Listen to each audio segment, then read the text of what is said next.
नमस्कार, मैं हूं आशीष चित्रांशी और आप देख रहे हैं द न्यूज लॉन्चर। हरियाणा में किसकी सरकार? अब सरकार तो तब बनेगी जब बड़े-बड़े दिग्गज स्वयंभू उनकी दिशा और दशा तय हो पाएगी। कुछ की दिशा और दशा दोनों तय हो गई है। खट्टर, खट्टर साहब की कहानी खत्म हो गई है। मोहनलाल बडौली अब आगे कौशिक लिखने लगे हैं। बडौली साहब की भी छुट्टी हो गई है, वो भी चुनाव नहीं लड़ेंगे। नायब सिंह सैनी को बड़े मुश्किल से एक ठिकाना मिला है और हालात जो हैं उस हालात में मोदी और शाह ये दोनों बैकफुट पर नजर आ रहे हैं। आखिर खट्टर की कहानी खत्म क्यों हो गई? 10 साल से उंगलियों के इशारे पर जो शख्स हरियाणा को चला रहा था, हिला रहा था, उठा रहा था, बैठा रहा था, दौड़ा रहा था, थका रहा था, हरियाणा तो थक ही गया। उसकी कहानी खत्म कैसे हुई? और बडौली साहब बड़ बोले बडौली वो चुनाव मैदान से आउट क्यों हो गए? ये कहानी समझेंगे, हेमंत अत्री जी को जोड़िए कंट्रोल रूम। शुरुआत बडौली से नहीं करेंगे, खट्टर से करेंगे। 10 साल एपी सेंटर जो आदमी बन गया, जो शख्स एपी सेंटर बन गया हरियाणा का, त्राहिमाम त्राहिमाम हरियाणा ने जिसकी वजह से कर दिया, उस खट्टर की कहानी यकीन नहीं होता कि खत्म हो जाएगी। अत्री जी आखिर कैसे खत्म हुई? उसका तो उसकी पहुंच तो संघ से लेके और भाजपा तक।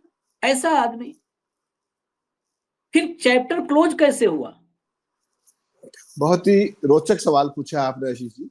और इसका अगर आप इंटरेस्टिंग जवाब चाहे आपकी शैली में, तो खट्टर साहब की जो पौने 10 साल की जो एक राज चल रहा था, एक छत्र राज चल रहा था, उसको कल अमित शाह ने एक स्ट्रोक ऑफ पेन के साथ, एक कलम से समाप्त कर दिया। एक कलम से, एक सेकंड लगा उसमें।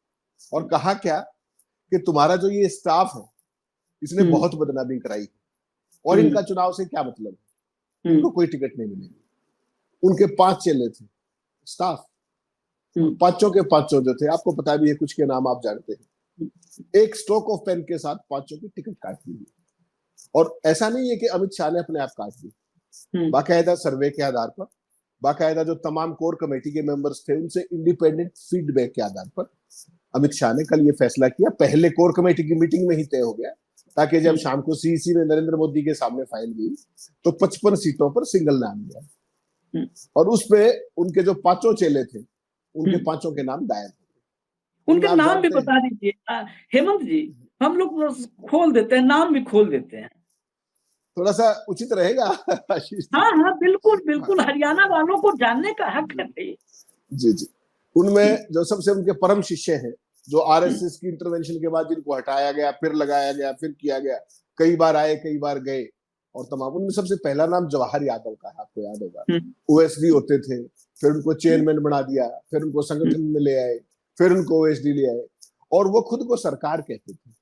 जब वो आपको फोन करते थे कि सरकार बोल रहा हूं, खुद को सरकार कहते थे। ऐसा आपने व्यक्ति नहीं सुना। फिर उनका एक और बहुत ही परम प्रिय पर्सनल असिस्टेंट था, जो उन्होंने दहेज में दिया अपने नायब सैनी साहब को एज ओएसडी बना करके, और उसकी चुनाव की लड़ने की इतनी भारी वो थी कि उसने फिर ओएसडी का पद भी छोड़ा रिसेंटली, आपको ध्यान होगा, अभिमन्यु की। उसके बाद अजय गौड़ करके एक फरीदाबाद में थे। उसके बाद एक जो हिमाचल सरकार को डिसलॉज करने की बात और वो राज्यसभा में जो खेल हुआ था, तरुण भंडारी थे, जो अपने क्या नाम इसका पंचकुला से टिकट मांग रहे थे, उनके मध्य प्रदेश में हिमाचल प्रदेश सरकार में मुकदमा भी दर्ज है, विधायकों को ले जाने का, इसका सबका। राज्यसभा में आपको ध्यान होगा, वही सब हॉस्पिटलिटी वाला पार्ट वो देख रहे थे, और वो तमाम उनके। और उसके बाद एक नाम है देवेंद्र कात्यायन का। तो कल की जो मीटिंग हुई उसमें इन पांचों का पत्ता साफ कर दिया एक स्ट्रोक ऑफ पेन के साथ। तो बेसिकली ये पैरामीटर था कि इस चुनाव के अंदर, देखिए बाकी तो भारतीय जनता पार्टी में चेले चपाटे कौन किस ग्रुप का, वो बहुत लंबा चौड़ा आजकल चल नहीं रहा है, या तो मोदी है या शाह, बीच का तो कोई सवाल ही है नहीं। तो अब तो एक ऐसी टेस्ट था खट्टर का कि क्या वो इन अपने परम शिष्यों को टिकट दिला पाएंगे या ना। तो वो तय हो गया कि इनमें से अधिकांश को टिकट नहीं मिलेगी, सबको ही टिकट नहीं मिलेगी मोस्ट लाइकली। एक व्यक्ति का अब भी चांस हो सकता है, वो है देवेंद्र कात्यायन, जो फीडबैक आया है कि क्योंकि उनका एक अपना इंडिपेंडेंट भी जो गन्नौर का एरिया है वहां पर उनका कुछ वो सर्वे को लेकर के अभी रिकैलिब्रेशन कर रहे हैं। बाकी इन 4 की टिकट ना हो गई है स्पष्ट तौर पे। तो ये है मनोहर लाल की कहानी, 10.25 साल की कहानी 1 मिनट में अमित शाह ने निपटा दी, खट्टर को भी और उनके चेला को भी। ये आप कैसे? मैं हेमंत जी, जो आपने अभी बताया कहानी की कैसे निपटी, अमित शाह ने 1 मिनट में निपटाया, इस पर एक बड़ा रोचक सवाल करेंगे और बहुत महत्वपूर्ण, ये सिर्फ हरियाणा के लिए नहीं, पूरे देश के लिए है। आज इस पूरे एपिसोड से ये साबित हो गया है, जिस पर हम लोग पिछले व्यक्तिगत रूप से मैं और अशोक वानखेड़े जी करीब 6 महीने पहले से, और ये फ्रॉम हार्सेज माउथ ये बात थी, इस पर कभी कोई बहुत लोग सहमत नहीं होते थे कि अब पूरे का पूरा जो कमान है ना, वो मोदी के हाथ से निकल चुका है। अब सब कुछ अमित शाह के कंट्रोल में। इस पर हम सवाल भी करेंगे और कुछ तथ्य भी रखेंगे, लेकिन उससे पहले कुछ बातें और समझ लें, सवाल उसके बाद लेंगे। मैं दर्शकों को खाली बता दिया कि ये बहुत महत्वपूर्ण, ये सिर्फ हरियाणा नहीं पूरे देश के लिए है। लेकिन पहले हरियाणा पर थोड़ा सा समझ लें कि खट्टर साहब की तो कहानी खत्म हो गई, चैप्टर क्लोज। ये मोहनलाल बडौली, इनको क्यों आउट कर दिया गया गेम से? ये क्यों चुनाव मैदान से बाहर रहेंगे? बड़ा रोचक है आशीष जी। देखिए, मोहनलाल बडौली साहब अभी भी विधायक है राई से। हाँ, अभी भी विधायक है, वो सिटिंग विधायक हाँ, है। हाँ, और सिटिंग विधायक होते हुए उनको अभी लोकसभा के चुनाव में सोनीपत से टिकट दिया गया। हाँ, वो हार गए, हम्म, चुनाव हार गए लोकसभा का। हम्म, और लोकसभा का चुनाव हारने के बाद इमीडिएट बाद उनको अध्यक्ष बना दिया गया, अगर आपको ध्यान हो तो अध्यक्ष। और अब अध्यक्ष के नाते तो वो सारे प्रदेश को तो टिकट बांट रहे, क्योंकि चुनाव समिति में भी अध्यक्ष होता है, हर जगह अध्यक्ष होता है। कल सीसी की मीटिंग में भी थे, और ऑब्वियसली होंगे ही। और खुद की टिकट उनकी मना कर दी गई, और उनके मुंह से कहलवाया गया कि साहब मैं चुनाव नहीं लड़ूंगा। तो ये आप सोच सकते हैं कि किस तरीके से जो व्यक्ति पहले एमएलए सिटिंग है, पहले तो उसको लोकसभा लड़वाया, और जब वो लोकसभा हार गया तो उसकी विधानसभा से छुट्टी कर दी गई। ये बड़ा रोचक है कि जो व्यक्ति खुद का चुनाव लड़ने में सक्षम नहीं है, जिसको हाईकमान नहीं मान रहा, तभी तो नहीं लड़ रहा, नहीं तो लड़ता। तो जिसको हाईकमान खुद चुनाव लड़ने में सक्षम नहीं मानता, या जो व्यक्ति खुद का चुनाव लड़ने में सक्षम नहीं कहता, खुद को कह रहे कि मैं चुनाव नहीं लड़ूंगा, तो पूरी भारतीय जनता पार्टी को बाकी 89 सीटों पर कैसे चुनाव लड़वाएगा वो? ये देखना बड़ा रोचक है। और अगर ऐसी स्थिति है तो अध्यक्ष क्यों बनाया फिर आपने? तो ये सारे तमाम सवाल बेसिकली क्या है कि जो मोहनलाल बडौली को अध्यक्ष बनाने का केवल 2 पैरामीटर थे उस जमाने में, कि क्या वो मनोहर लाल खट्टर के पैरामीटर्स में सूट करते हैं, यानी कि मास लीडर नहीं होना चाहिए, तो वो नहीं है मास लीडर, और वो अपनी पार्लियामेंट में हार गए, इससे साबित भी हो गया कि वो मास लीडर नहीं है। और दूसरी सबसे बड़ी बात जो थी कि कास्ट कॉन्फ़िगरेशन जो बीजेपी की है, क्या उसमें सूट करते हैं या नहीं? उसका जवाब है हाँ। मोहनलाल बडौली जैसे ही अध्यक्ष बने, उनका नाम बदल करके पंडित मोहनलाल कौशिक बडौली वाले हो गया। ये है भारतीय जनता पार्टी का कास्ट का गेम। एक ब्राह्मण के नेतृत्व में चुनाव लड़ाने की सोची, वो खुद चुनाव लड़े थे। ये स्थिति भारतीय जनता पार्टी की हरियाणा में है। आपको ध्यान होगा जब पहली बार भारतीय जनता पार्टी जब सत्ता में आई 2014 में, तो रामविलास शर्मा अध्यक्ष होते थे, और रामविलास शर्मा के नेतृत्व में भाजपा की 47 सीट आई, और सरकार बनते ही सबसे पहले उनको साइड किया गया। उनको सीनियर मोस्ट होते हुए भी उनको मनोहर लाल खट्टर के नीचे काम करना पड़ा, जबकि मनोहर लाल खट्टर फर्स्ट टाइम के एमएलए थे। उसके बावजूद हरियाणा में रामविलास शर्मा को अगर आप सीनियरिटी देखेंगे तो मंगल सेन के बाद सीनियर मोस्ट नंबर 2 नेता है, और उनको 5 साल मनोहर लाल खट्टर के नीचे काम करना पड़ा, और अगला चुनाव वो हार गए। इंटरेस्टिंग बात और है कि रामविलास शर्मा को पिछला चुनाव हारने के बावजूद भी और 74 साल आयु होने के बावजूद भी इस चुनाव में फिर से टिकट दिया जा रहा है।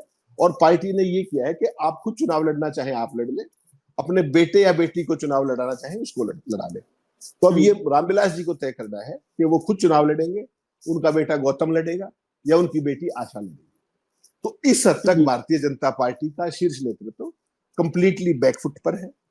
हर चुनाव में आपने देखा होगा बहुत सारे अखबार मास्टर स्ट्रोक चलाया, फलाना किया, अमित शाह का मास्टर स्ट्रोक, मोदी का मास्टर स्ट्रोक। इस बार हरियाणा में कोई स्ट्रोक नहीं है, केवल डिफेंसिव चुनाव भाजपा लड़ रही है, ना कोई एडवेंचर है और ना कोई मिस एडवेंचर है। ये आपके नहीं, जो आपने कहा कि बेटे को लड़ा लो, आप चाहो बेटी को लड़ा लो, इसके बाद तो मुझे नहीं लगता है कि ये बैक फुट पर है। इसके बाद तो ये फुट पर हैं, फुट में हैं। अब ये बैकफुट पर नहीं है, चरणों में है कि रामविलास शर्मा तुम्हारे चरणों में है। जी हाँ, मेरा क्या है, सब कुछ तेरा, तेरे चरणों में मैं गिरा हूँ, जी जी। दे दे आशीर्वाद। वो लेकिन बडौली साहब, क्योंकि वो ब्राह्मणों के बड़े लीडर हैं और पार्टी हाँ, कभी ये नहीं चाहेगी कि उनको किसी कारण से निराश किया गया है या दुखी किया गया है। इसलिए उनको तीनों ऑप्शन दे दी गई कि आप खुद लड़ना चाहें, अपने बेटे को लड़ाना चाहे और अपनी बेटी को, जिसको चाहे महेंद्रगढ़ सीट से चुनाव लड़ाना चाहे लड़ा सकते हैं। वो आपकी लेकिन आपकी वो भी ठीक हो सकती है हम्म, कि वो पार्टी ने उनके सामने नतमस्तक होकर कहा कि बाबा आप साथ रहिए बस, और बाकी जो फैसला करना आप कर लीजिए, आपकी सीट है। हालांकि बडौली साहब मैदान से दूर गए हैं, इसकी वजह और भी हो सकती है। लोकसभा चुनाव हारे थे तो एकाएक उन्होंने पूरे भाजपा को ही जो है विश्वासघाती बता दिया था, सब धोखेबाज हैं, सबने भीतर घात किया। एक लाइन से नाम ले लेकर के लंबी लंबी चिट्ठी, बड़ी भारी चिट्ठी लिखी थी। हो सकता है इसी वजह से भग गए हों कि जो हराए थे लोकसभा में वो विधानसभा में भी हराएंगे। हो अच्छा, सकता है। नाम ले लेकर के उन्होंने दुश्मनी, तो पंगा तो मोल ले ही लिया है। और जी हरियाणा वाले फिर पंगा तो अगर ले लिया है तो निपटाएंगे, वो चाहे जी भाजपा के हो चाहे कांग्रेस के हो। इसलिए जी भी हो सकता है भग गए हो खुद ही कि भाई साहब मुझे माफ करो, एक बार अभी हारा हूं। इतने जल्दी जल्दी हार का रेपुटेशन ठीक नहीं है। ये नायब सिंह सैनी, इसके बाद उस सवाल पर आएंगे। नायब सिंह सैनी मुख्यमंत्री बड़े मुश्किल से ठिकाना ढूंढ पाए हैं भाई, बधाई हो इनको। बड़े मुश्किल से, मैं पिछले 20-25 दिन से सुन रहा था कि अलग-अलग ठिकाने तलाश रहे हैं, कौन सा सुरक्षित, मतलब बंकर तलाश रहे थे बेसिकली, कि कौन से बंकर में छिपे हैं। वो बंकर लाडवा में जाकर के मिला है। हैं? सुरक्षित हैं अब सैनी साहब सुरक्षित हैं कि इस बंकर में भी खतरा महसूस कर रहे हैं? नहीं आशीष जी, देखिए आपको बधाई, आपने कई दिन पहले, हफ्ता भर पहले आपने घोषणा कर दी थी कि लाडवा से चुनाव लड़ेंगे। आपको ध्यान होगा हमने एक शो किया था कि उस टाइम उस पर स्पेशल शो किया था हमने कि उनको जगह नहीं मिल रही, और हमने ये बताया था दर्शकों को कि वो लाडवा से चुनाव लड़ेंगे फाइनली। हालांकि उससे पहले उन्होंने गोवाना का भी फीडबैक लिया, नारायणगढ़ का भी फीडबैक लिया, साउथ हरियाणा अहिरवाल में भी एक सीट से फीडबैक लिया, और फाइनली वो आकर के लाडवा में टिक गए। अब लाडवा की स्थिति ये है ताजा कि अगर पिछले चुनाव की बात करें 2019 के विधानसभा चुनाव की, तो भारतीय जनता पार्टी वहां से चुनाव हारी थी। वहां पर कांग्रेस का एमएलए, अभी जो फिलहाल विधानसभा है उसमें लाडवा से कांग्रेस का एमएलए है। लेकिन सैनी साहब के लिए अच्छी बात यह है कि जो हाल का लोकसभा चुनाव था जो अभी हुआ है 4 महीने पहले, उसमें भारतीय जनता पार्टी को 8 साढ़े 8 हजार वोटों की लीड मिली थी। तो एक प्लस पॉइंट हो सकता है, पहली बात। लेकिन आपको पता है विधानसभा और लोकसभा चुनाव के वोटिंग के पैटर्न, वोटिंग के इश्यूज, वो सब अलग अलग रहते हैं। ये तो सारे देश को मालूम है, हरियाणा में तो खास तौर पे रहते हैं, जिस पार्टी की लहर है, सत्ता है, क्या है। लेकिन इसमें रोचक बात यह है कि लाडवा क्यों चुना। लाडवा चुन लिया ये तो ठीक बात है, लाडवा क्यों चुना ये बड़ा इंटरेस्टिंग है। जिन नायब सैनी साहब ने पहला चुनाव नारायणगढ़ से लड़ा, आपको याद है 2014 में, उसके बाद उन्होंने 19 में कुरुक्षेत्र में लड़ा लोकसभा का चुनाव, वो जीत गए, नारायणगढ़ भी जीते। और जब मुख्यमंत्री बन गए तो उन्होंने चुनाव कहां से लड़ा, बाई इलेक्शन से आए वो करनाल से लड़ा। और विद इन 3 मंथ्स, अभी तो चुनाव हुआ था, उस विद इन 3 मंथ्स उनको शिफ्ट करना पड़ा, कहां पर, लाडवा में। क्यों करना पड़ा? क्योंकि स्थानीय जनता में एक बात बड़ा साफ था कि पहले 10 साल मनोहर लाल बाहरी होकर के यहाँ पर रहे, और अब इनको फिर वहां से नारायणगढ़ से ला करके या कुरुक्षेत्र से ला करके यहाँ बिठा दिया गया। तो स्थानीय नेतृत्व कहां जाएगा? इसमें जो भारतीय जनता पार्टी पे रहम आने की बात वो ये है कि मुख्यमंत्री जो पूरे प्रदेश का नेता होता है, एक किसी जाति का या विशेष का, वो नहीं, उसके लिए आपने जो सीट चुनी उसके पैमाने क्या है। तो लाडवा चुनने का सबसे बड़ा पैमाना ये है कि वहां पर कुल 1,95,000 वोट है, और उनमें 45,000 वोट उनकी बिरादरी की है, यानी कि सैनी बिरादरी की। और अगर ओबीसी वोट देखेंगे आप, वो करीब करीब 85,000 वोट वहां पर। तो मुख्यमंत्री को प्रदेश का नेता ना होकर के, 36 बिरादरी का नेता ना होकर के, एक पर्टिकुलर बिरादरी का सीएम, ये बहुत ही मतलब विचित्र बात है। ये कभी होता नहीं। मुख्यमंत्री बहुत बड़ा पद होता है, मंत्री भी बहुत बड़ा पद होता है। मंत्री ये किसी एक हल्के का थोड़ी होता है, वो तो पूरे स्टेट का होता है। ऐसे ही मुख्यमंत्री तो है ही सबका। उसके बावजूद भी अपनी बिरादरी के लिए वोटों को देखते हुए वहां पर चॉइस करना सीट का, ये भारतीय जनता पार्टी की व्यवहारिक धरातल पर जो स्थिति है, जो दयनीय स्थिति है, कहीं ना कहीं उसको दर्शाता है कि अपनी बिरादरी की वोट ना हो तो बाकी छोड़ दीजिए, मुख्यमंत्री भी नहीं जीत सकता। ये जानना बहुत ही दुर्भाग्यपूर्ण भी है, बहुत ही दुर्भाग्यपूर्ण। कि जिस व्यक्ति को आप मुख्यमंत्री बना रहे हो, मुख्यमंत्री तो ऐसा होता है कि हरियाणा में कहीं से भी चुनाव लड़ ले, क्या दिक्कत है?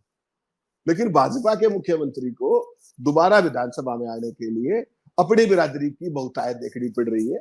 ये अपने आप में काफी, क्या कहेंगे इसको, दुर्भाग्यपूर्ण ही कहूंगा मैं तो, कि जाट बिरादरी से ऊपर उठना चाहिए। दुर्भाग्यपूर्ण क्या, ये साफ करता है कि नायब सिंह सैनी, लोग कहेंगे कि नायब सिंह सैनी को सिर्फ सैनी पर भरोसा है, लेकिन मैं उसके उलट कहूंगा कि नायब सिंह सैनी पर किसी को भरोसा नहीं है। इसलिए नायब सिंह सैनी सैनी बिरादरी का जहां पर मजबूत गढ़ है वो तलाशते हुए गए हैं कि हो सकता है सैनी उनके साथ खड़े हो जाएं, सैनी उन पर भरोसा कर ले, बाकी तो कोई उन पर भरोसा करता नहीं है। ये नायब सिंह सैनी ने साबित किया है कि उन पर और कोई भरोसा नहीं करता। हो सकता है कि सैनी बिरादरी भरोसा कर ले, वो भी पक्का नहीं है। खैर, आते हैं उस सवाल पर जो पहला, सबसे पहले आपने चर्चा की कि 10.25 साल उंगलियों पर चलाने वाले हरियाणा को खट्टर 1 मिनट में अमित शाह ने ठिकाने लगा दिया, निपटा दिया। अब वहीं से मेरे मन में जो जिस चर्चा को इस डिबेट में लाने का विचार आया, वो था कि मोदी एरा खत्म भाजपा में। अब इस पर चर्चा जरूरी है, भले 5-7 मिनट लग जाए इसमें। दरअसल मनोहर लाल खट्टर और अमित शाह, इनके बीच में कोई आत्मीय संबंध नहीं था। कि ऐसा नहीं है कि ये भी एक ही दरी में सोते थे और एक ही मोटरसाइकिल पे जाते थे, ऐसा नहीं था। मोटरसाइकिल वाला और दरी वाला जो संबंध था वो मोदी और खट्टर का था। खट्टर साहब और माननीय प्रधानमंत्री जी, संघ के साथ भी उनके रिलेशन थे, शाह के साथ नहीं। ऐसा नहीं है कि मोदी का हर प्यारा आदमी शाह का प्रिय हो, ये जरूरी नहीं। और पिछले कुछ वक्त से इस पार्ट को हमने कई बार एनालिसिस किया, और खासकर जब मध्य प्रदेश, राजस्थान, छत्तीसगढ़ के चुनाव हुए थे, उसके बाद जब पर्ची सिस्टम, भाजपा का एक नया सिस्टम पर्ची सिस्टम है, पर्ची सिस्टम से मुख्यमंत्री निकले, लॉटरी से पर्ची खुली और निकला नाम। हालांकि उस लॉटरी ड्रॉ में जितनी पर्चियां थी सब अमित शाह की थी, कोई और नहीं डाला था। तो जितने मुख्यमंत्री निकले थे उस समय बहुत सारे राजनीतिक विश्लेषकों ने इस बात को कहा अपने अपने तरीके से, हम किसी की बात को नहीं काटेंगे, कहा कि जी संघ के मोहन यादव संघ के बड़े करीबी, तो भजन लाल शर्मा तो एकदम संघ में ही काम करते रहे, कोई संघ और आरएसएस और मोदी का कोई रोल नहीं था। मैं आज फिर रिपीट कर रहा हूं और इसी खट्टर वाले चैप्टर से जोड़ रहा हूं। भजन लाल शर्मा अमित शाह के अत्यंत प्रिय, अत्यंत प्रिय, और इसका मैंने एक उदाहरण बताया था उस दौर में। राजस्थान में अमित शाह की रैली थी, मतलब मोदी जी का बड़ा कार्यक्रम था, अमित शाह के ही उसपे सारा निर्देशन में था। अमित शाह से वहां पर मुलाकात करना चाहते थे एक बड़े चैनल के संपादक, बहुत बड़े चैनल के, वो अपने आप को सबसे बड़ा भी बताता है, और जुगाड़ नहीं हो पा रहा था जयपुर में। तो जयपुर में भाजपा के एक नेता ने, जो स्थानीय ब्यूरो चीफ था जयपुर में, उससे कहा कि भजन लाल शर्मा, उस दौर में भजन लाल शर्मा 19 की बात है, भजन लाल शर्मा को कोई नहीं जानता था, कोई पूछ नहीं थी। तो कहा कि एक आदमी करवा सकता है, यहीं पर मंच से हटते ही कहीं भी यहीं पे मीटिंग करवा सकता है, वो आदमी है भजन लाल शर्मा, सीधे अमित शाह से। तो भजन लाल शर्मा की संबंध ऐसे थे। नड्डा जी और मोहन यादव की बात बताते हैं। नड्डा जी की पत्नी मोहन यादव को राखी बांधती, एकदम मतलब किचन कैबिनेट। और वाया नड्डा, नड्डा किसके प्रिय? अमित शाह के प्रिय हैं। वाया नड्डा अमित शाह के किचन कैबिनेट में करीबियों में मोहन यादव आए और मोहन यादव का नाम पर्ची से निकला। मोदी जी की भूमिका नहीं थी। इसी बात पर लोग जब कह रहे थे तो हमने कहा था नहीं, ये सब के सब अमित शाह की चॉइस है। इसके बाद एक बात और मैंने कहा फ्रॉम हार्सेज माउथ, लोकसभा चुनाव में जब टिकट बंटवारा हो रहा था तो मोदी जी चाहते थे प्रमोद महाजन की बेटी को टिकट देना। एक शख्स, बड़ा नाम है, बहुत बड़ा नाम है, वो उस वक्त मौजूद थे, और अमित शाह का फोन आता है मोदी जी के पास कि पूनम महाजन की सीट से ये टिकट दे रहे हैं, और इधर से होता है थोड़ी-सी आवाज़, सामने बैठे वाला हुआ आदमी समझ जाता है, हल्की-फुल्की कान में आ जाती है आवाज़। तो मोदी जी ने पहले कहा, जी हाँ, ठीक, ठीक, रखो, फ़ोन रख दिया। फिर मोदी जी को कुछ स्ट्राइक किया, उन्होंने फ़ोन मिलाने को कहा, दोबारा फ़ोन मिलाया और कहा कि वो पूनम, तो उधर से माननीय अमित शाह का जवाब था, मैं आपसे पूछ नहीं रहा हूँ, आपको बता रहा हूँ, पूछ नहीं रहा हूँ। ये बहुत, एक सेंटेंस बहुत कुछ बताता है कि मैं पूछ नहीं रहा हूँ भई, बता रहा हूँ। बस जो बता रहा हूँ समझ जाओ। यही क्या खट्टर के साथ, क्योंकि खट्टर मोदी के प्रिय थे, और जिस तरीके से आपने बताया जो पूरा एपिसोड कि 1 मिनट के अंदर खत्म कहानी, कि भई तुम्हारे लोगों ने बहुत भत पिटवाई है, बहुत माहौल खराब किया है।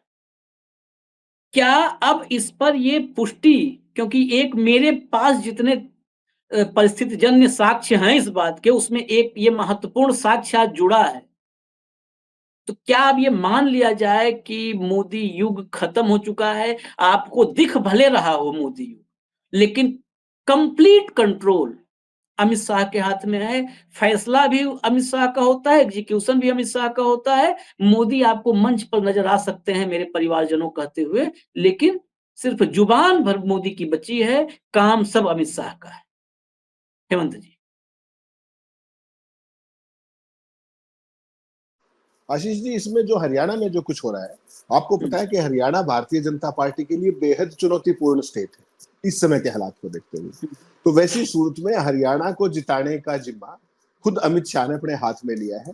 सारी की सारी रणनीति, फीडबैक, सर्वे, जो भी चुनाव का प्रोसेस होता है, सारा उनके हाथ में है। जब हरियाणा से नरेंद्र मोदी जी ने इनको दिल्ली बुलाया, मनोहर लाल को, या जो भी किया, उसमें उनकी डायरेक्ट भूमिका फीडबैक के आधार पे थी, जो हमने पहले भी चर्चा की 1-2 बार, कि लोकसभा चुनाव के सर्वे के जो ट्रेंड आ रहे थे कि अगर मनोहर लाल को नहीं हटाया तो बहुत गड़बड़ हो जाएगी, तो इसलिए ओवरनाइट उनको बदला गया और नायब सिंह सैनी को बुलाया गया। अब इसमें पर्सनल लाइकिंग और डिसलाइकिंग की बात यह कि मोदी जी के जितने करीब खट्टर थे, वो कोई हंसी खुशी नहीं हटाया गया, मजबूरी में हटाना पड़ा भविष्य की राजनीतिक चीजों को देखते हुए, इसमें तो कोई शक नहीं। और उनको हरियाणा से ईज आउट भी कर दिया गया, निकाल लिया गया, दिल्ली बुला लिया गया।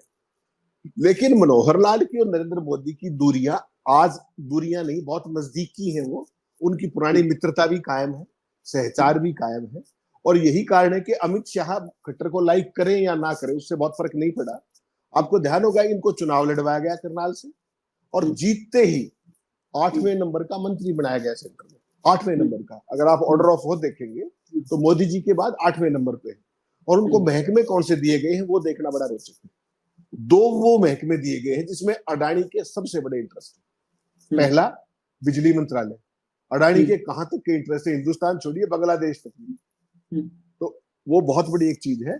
और अडानी का जो अगला इंटरेस्ट एरिया है, कोर एरिया, वो होने जा रहा है अर्बन डेवलपमेंट।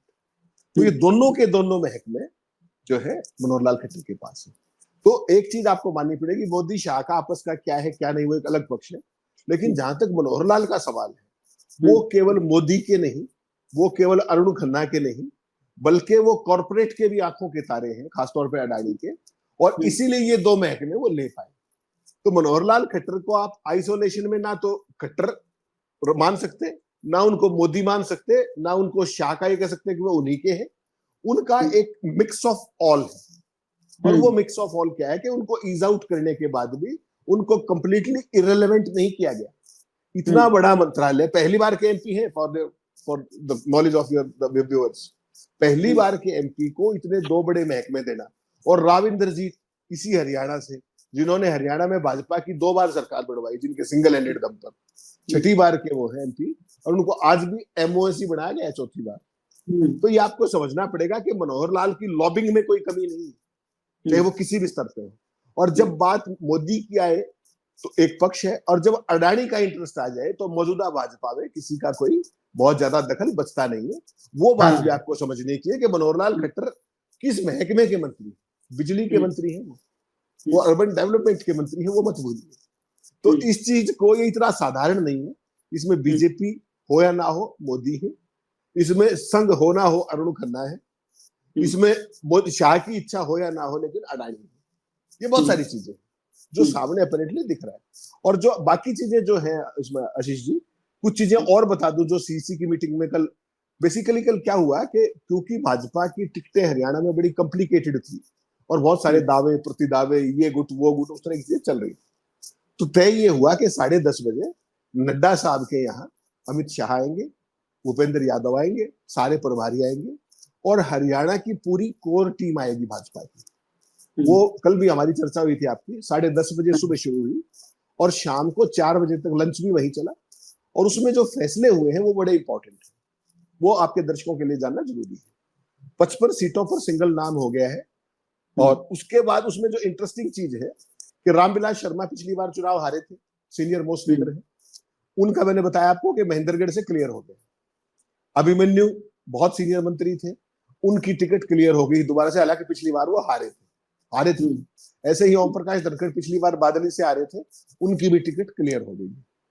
अब जो इंटरेस्टिंग चीजें हैं वो मैं जोड़ रहा हूं। नहीं, पिछली बार नरबीर सिंह, आपको ध्यान होगा, गुड़गांव के बहुत पावरफुल खट्टर के करीबी मंत्री थे, बहुत ही पावरफुल, और इंद्रजीत से उनका 36 का आंकड़ा था। पिछली बार उनकी टिकट काट दी गई थी नरबीर सिंह की, और ऐसे ही विपुल गोयल की टिकट काट दी गई थी। कल की मीटिंग के बाद ये हुआ कि इन दोनों को टिकट मिल भी सकती है, वो दोबारा से कंटेंशन में आ गए।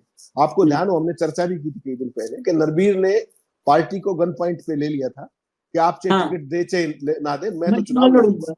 तो आज की मोदी शाह के राज में अगर नरबीर को टिकट मिलती है तो बड़ा इंटरेस्टिंग होगा देखना कि जो व्यक्ति पार्टी की सर्वशक्तिशाली सत्ता को ये कह के चैलेंज कर रहा हो कि आप टिकट दो चाहे ना मैं लड़ूंगा, तो अगर उसको भी टिकट मोदी की भाजपा देती तो इसका मतलब समझ में आता है कि वो कंप्लीटली डिफेंसिव पे। इसके अलावा अगर आप देखेंगे तो शाम से श्रुति चौधरी को टिकट मिल रही है, कुलदीप बिश्नोई के बेटे भव्य बिश्नोई को टिकट मिल रही है, उनके चचेरे भाई दूड़ाराम को भी टिकट मिल रही है।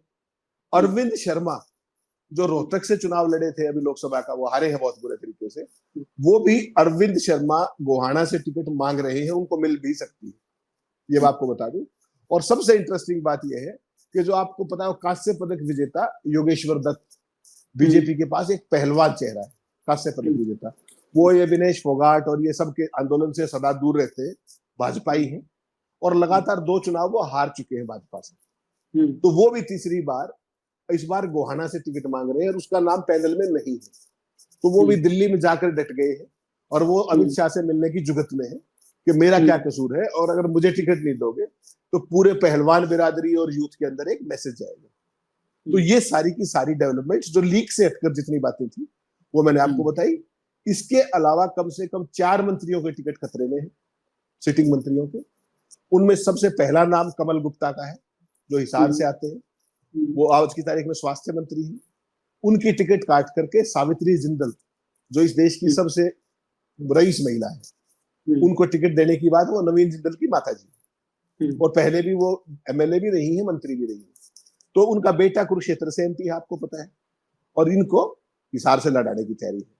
इसी तरीके से जो बनवारी लाल है मंत्री, उनकी टिकट कट सकती है। जो शिक्षा मंत्री है भी सीमा त्रिखा, उनकी टिकट कट सकती है।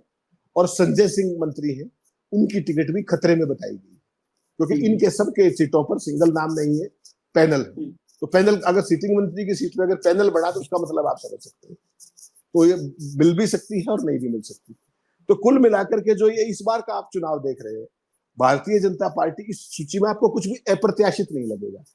अप्रत्याशित केवल एक है कि 10 साल एक छत्र राज चलाने वाले मनोहर लाल खट्टर, उनको कट टू साइज कर दिया गया है, उनके चेलों को सिस्टम से बाहर कर दिया गया है, कंटेंशन से, दौड़ से बाहर कर दिया गया है। और कोई भी व्यक्ति जो किसी भी कारण सीट जिताने में या चुनाव लड़ने में कामयाब सक्षम हो सकता है, उसको टिकट देने में बीजेपी ने कोई कोताही नहीं की, कोई पैरामीटर नहीं लगाया, ना आयु का, ना परिवारवाद का, ना कुछ।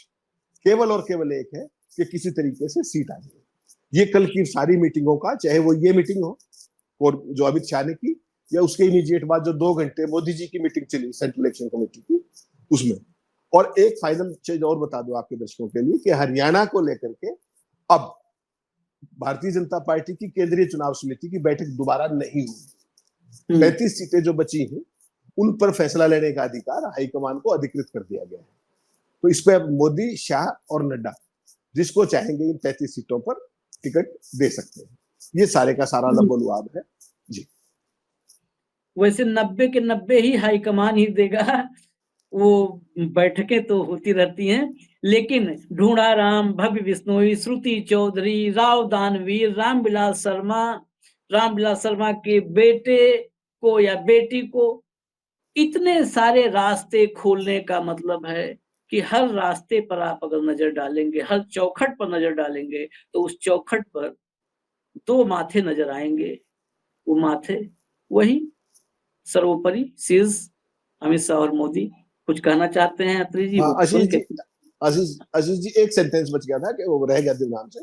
इंद्रजीत की बेटी आरती, जो जिसको पिछली बार 2 बार से टिकट नहीं दी जा रही थी, इस बार उसको टिकट देना तय हो गया है और 99% वो मंडी अटेली से चुनाव लड़ेगी। ये भी आपके दर्शकों के लिए महत्वपूर्ण खबर है। चलिए, मतलब हाँ, एक चौखट छूटा था, उस चौखट पर भी माथा टेक रहे हैं। हमने लिखा है कि बैकफुट पर, लेकिन चलते चलते मैं भूल सुधार कर रहा हूं फुट में, पैरों में, चरणों में, कदमों में। जब ये सर्वशक्तिमान अविनाशी नजर आने लगे तो समझ लीजिए कि अब सियासत का अंतकाल चल रहा है। अंतकाल, अमृतकाल नहीं, अंत। अब खत्म है करिश्मा, खत्म है ग्लैमर, खत्म है चार्म, खत्म है जादू। और जादूगर के लोटे में जो पानी होता है ना, हर आइटम के बाद लोटा गिराता है, पानी गिरता है, पानी भी खत्म हो गया है। इसीलिए शायद खट्टर लोटा लेकर के, लोटा वहां पर मांग रहे थे ना दलितों से, लोटे में नमक। तो लोटे में नमक और पानी चाहिए, तभी हो सकता है कुछ जादू चले। इजाजत दीजिए, कल फिर मिलेंगे, साथ में हेमंत अत्रे जी होंगे और बात होगी हरियाणा में किसकी सरकार। नमस्कार।